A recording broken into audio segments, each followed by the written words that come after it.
Madam రమ్మన్నారంట. Yeah come in, కూర్చోండి.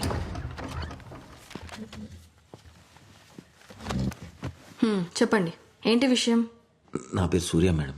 Radio మిర్చిలో ఆర్జేగా work చేస్తుంటా. ఓకే సూర్య, టెల్ మీ. నిన్న నా మీద ఎవరు అటాక్ చేశారు మేడం. అటాకా? ఎవరు చేశారు?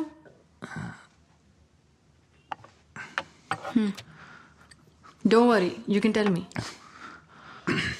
మొన్న నవంబర్ 15న షామీర్పేట రోడ్లో అమృత అని ఒక అమ్మాయికి యాక్సిడెంట్ అయిందని న్యూస్ వచ్చింది కదా మేడం. అవును.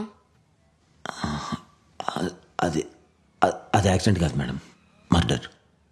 మర్డరా? అవును మేడం. ఎలా చెప్తున్నారు? నేను చూశాను మేడం. ఒక అతను అమ్మాయిని లారీ కిందకు తోసేయటం నేను చూశాను మేడం.